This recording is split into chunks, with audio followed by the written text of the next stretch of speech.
The patrons have spoken, and next up we have Mantine. This adorable Generation 2 manta ray is made even more adorable by the fact that in the official artwork of Generations 2 and 3, it had a remoraid attached to it on one of its wings. And in Generation 4, it even got a cute little pre-evolution named Mantine, which evolves into Mantine with a remoraid in its party, and thus the remoraid disappeared from Mantine's design, but the lore remained. Mantine Surf was also an absolutely delightful addition to Pokemon Ultra Sun and Moon, a phenomenal minigame allowing the player to have fun soaring over the ocean waves. Today we'll be examining Mantine's foray into the competitive scene. Though in competitive it was never actually able to imbue itself with the extra strength of a remoraid, but did it still manage to succeed? We'll find out because we ask, how good was Mantine actually?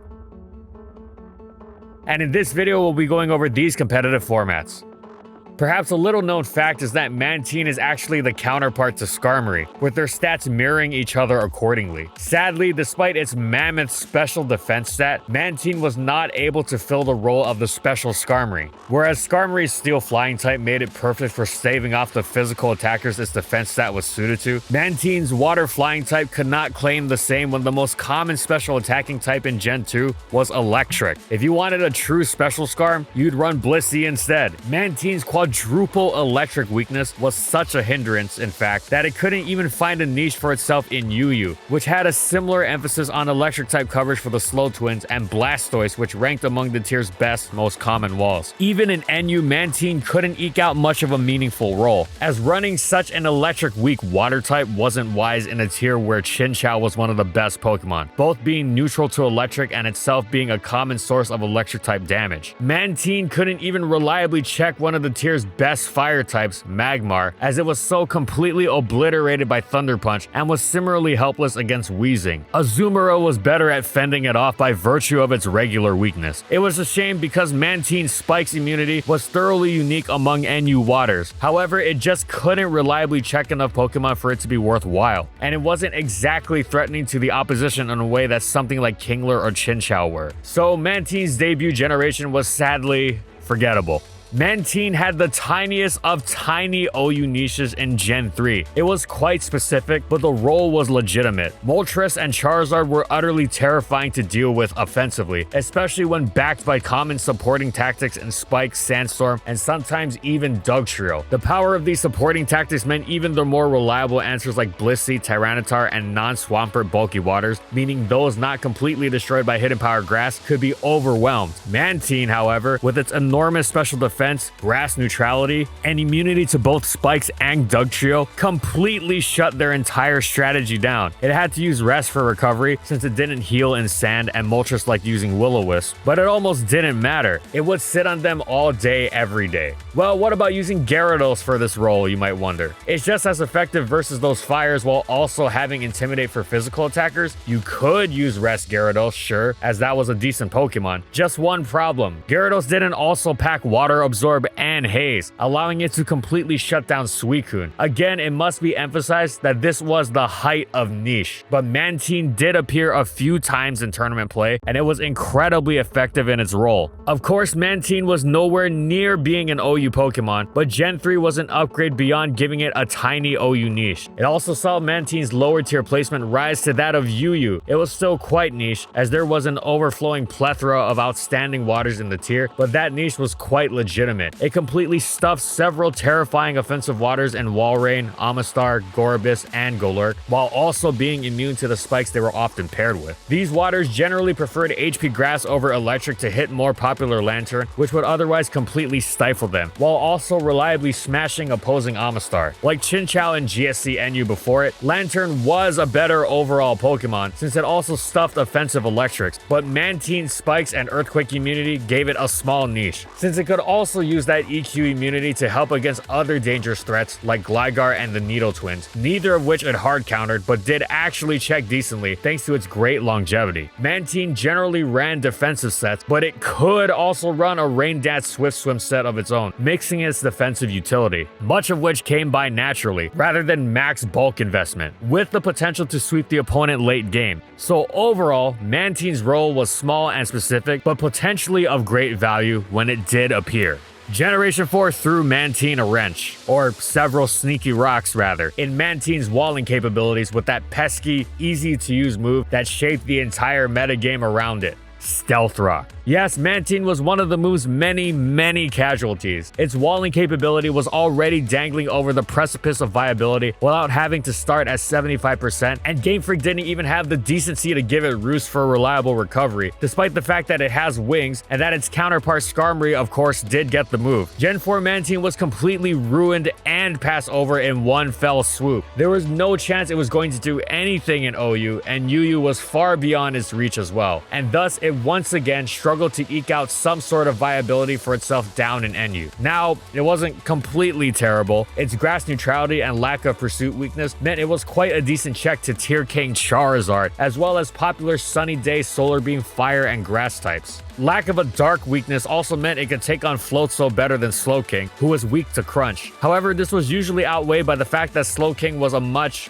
better Pokemon than Mantine overall. It healed more easily with Slack Off, wasn't weak to Stealth Rock, and was a generally threatening Pokemon in its own right. Mantine was also completely incapable of taking on another popular fire type, Magmortar, which ran Thunderbolt. Slowking's lack of a quadruple weakness meant it could actually withstand the move quite well. Mantine wasn't even close to the second choice behind Slowking as a bulky water type. Poliwrath, Politoed, Quagsire, Lapras, and Gastrodon were all better. Again, not terrible, but also generally not used for good reason. And note the lack of Stealth Rock weaknesses among those other waters, with the exception of Lapras, who makes up for it with an outstanding secondary stab in Ice, as well as a superb move pool including the likes of Thunderbolt, Heal Bell, and Perish Song. Mantine wasn't just a worse wall, it was also worse at actually doing anything back to the opponent.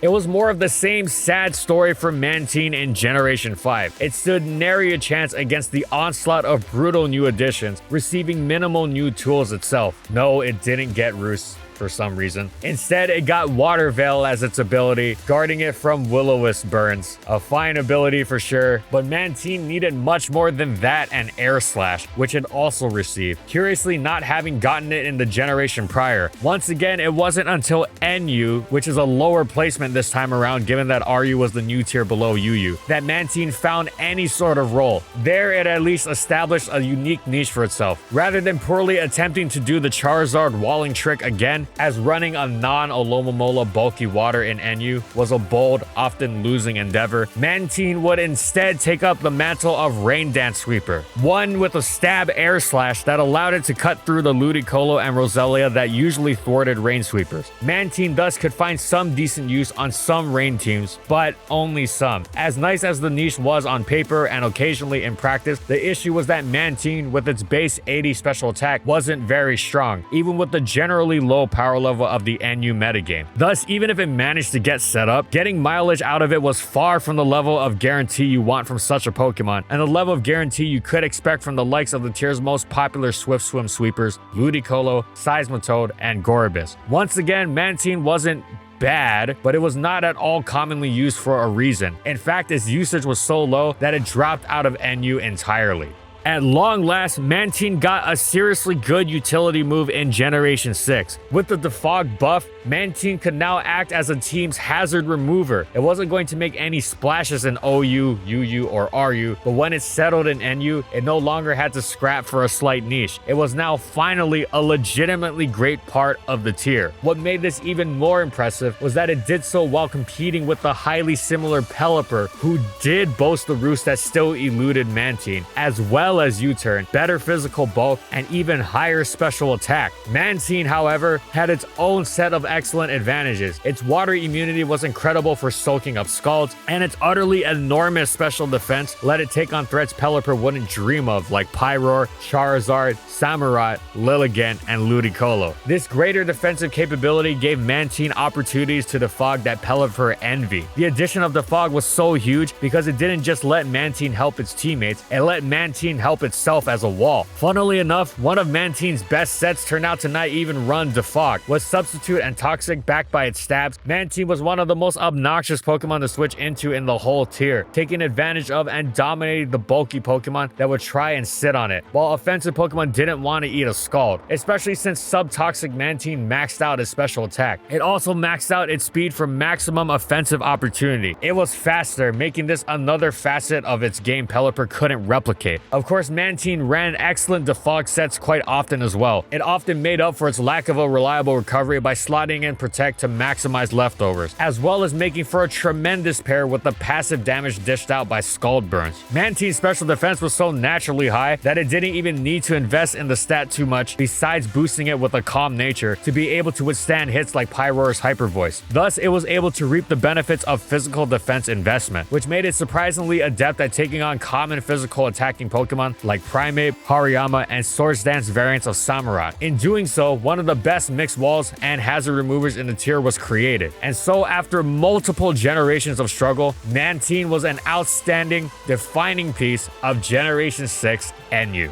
At long last, Generation 7 gave Mantine Roost. The hype was through the roof. Finally, Mantine could leverage its superb special defense and set of resistances to pull off Defog and keep itself healthy. In OU, Mantine was especially notable in the first few days of the tier as one of the only Pokemon capable of taking on the monstrously broken Landorus Incarnate. Well, until people started running Rock Slide, which was almost immediately. But it was okay because Lando I was banned almost instantly afterwards. Mantine moved on to a new set of massive threats to stop in their tracks. Volcarona, Heatran, both forms of Greninja, and Mega Charizard Y. Mantine had competition with the new water-type Defogger, the excellent Tapu Fini, but Mantine had several key advantages, the most notable of which was its grass neutrality as opposed to Fini's weakness. This allowed it to absolutely devour Volcarona, Zard Y, and Heatran, all of which blasted through Tapu Fini with it. Mantine also had reliable recovery, while Tapu Fini did not, and it didn't care if the opposing Greninja turned out to be Protean instead of Ash. Furthermore, Mantine's water immunity as opposed to resistance meant that unlike Tapu Fini, it was never at risk of being overwhelmed by the sheer power of pre-evolved Ash Greninja Specs, Hydro Pump, and Rain. All these traits were put to great use in early Sun and Moon, and Mantine saw a great deal of tournament usage and success. It wasn't the most slappable Pokemon, as it didn't have much of an offensive presence at all, especially with Gen 7 nerfing burn damage from 6.25% per turn, and Tapu Fini easily outdid it in this department with Nature's Madness, but it held some teams together, especially because hazard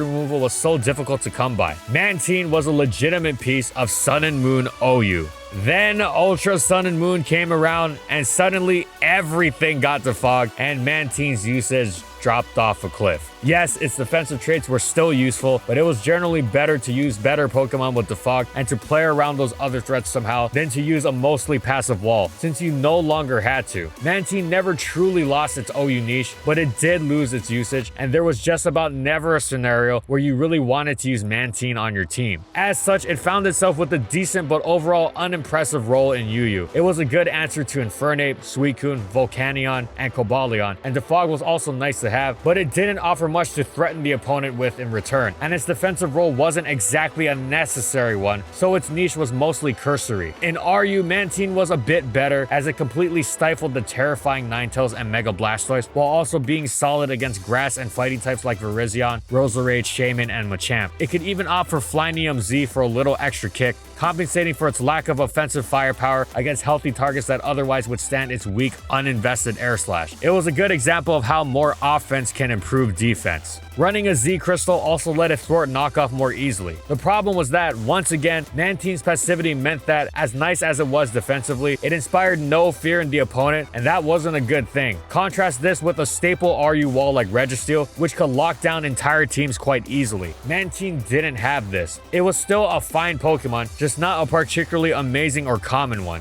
The latter was also partially thanks to the fact that RU was loaded with great, bulky waters like Slowbro and Milotic. However, in Gen 7, Mantine finally saw the big time, and in a very real way. Its OU stint was its greatest success thus far. Generation 8 blessed Mantine twice. First, with heavy-duty boots, Mantine can now switch in unperturbed by Stealth Rock. Second, with Hurricane as flying stab over Air Slash, Mantine could actually dish out some genuine damage. It was with Hurricane that Mantine found its second consecutive niche in early generation OU, except this time, it ran an offensive set. That's right, offensive Mantine in OU. Difficult to believe, but during Sword and Shield's initial stages, Mantine was seen on rain teams with a set of Substitute, Roost, Surf, and Hurricane, with Metronome as its item, strengthening its repeated bludgeoning of the opponent sufficiently to eventually break through against would-be checks like Ferrothorn, Toxapex, and Calm Clefable. Unfortunately, it was eventually discovered that Metronome's power boosts were, contrary to previous belief, reset by Protect. This made handling Mantine quite easy, and its niche disappeared. It was more of a UU Pokemon to begin with anyway.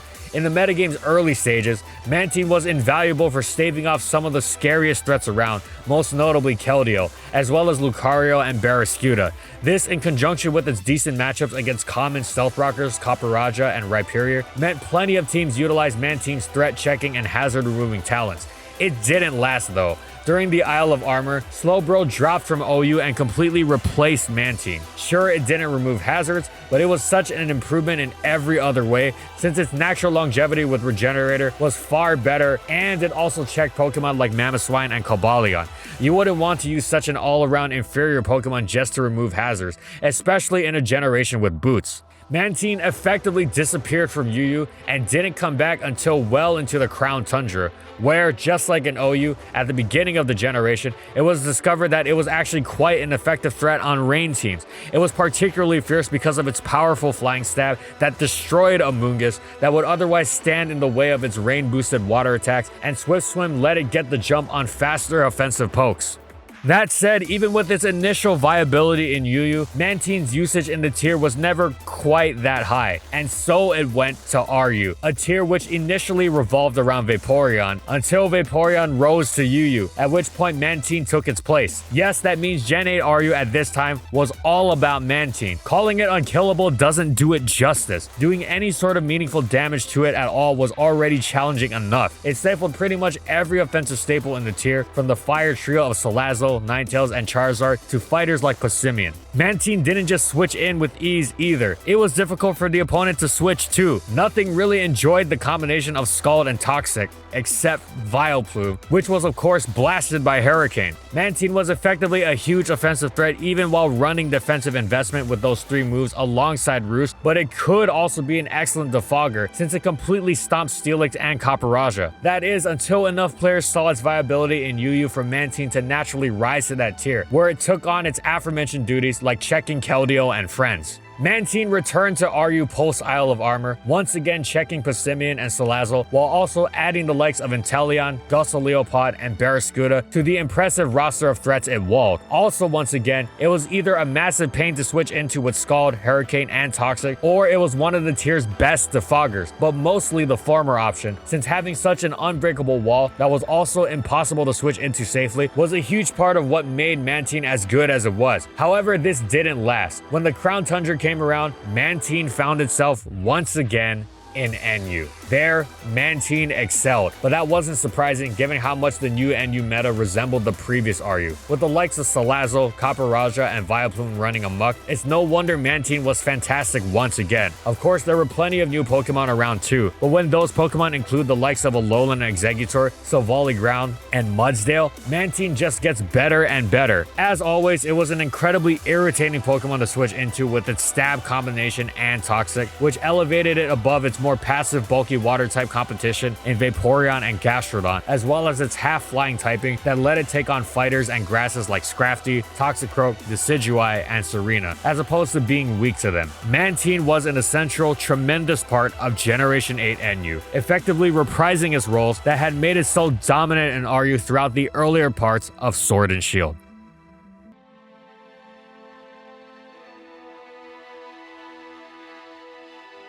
And that's it. So how good was Mantine actually? Well, it struggled for most of its competitive career. However, ever since Generation 6, it's been getting buffs it's needed to keep up and has seen several bouts of excellence, peaking with a genuinely terrific OUnice in early Gen 7. Mantine's always been a flawed Pokemon, but it goes to show that a few buffs can go a long way when a Pokemon's got latent potential just waiting to unleash them in optimal conditions. So all in all, Mantine's seen its highs and lows, but it seems to be going more in the direction of highs nowadays. Thanks for watching, everyone, and thank you so much to the patrons for continued support of our videos and for voting for this Pokemon for this month's Patron Pick.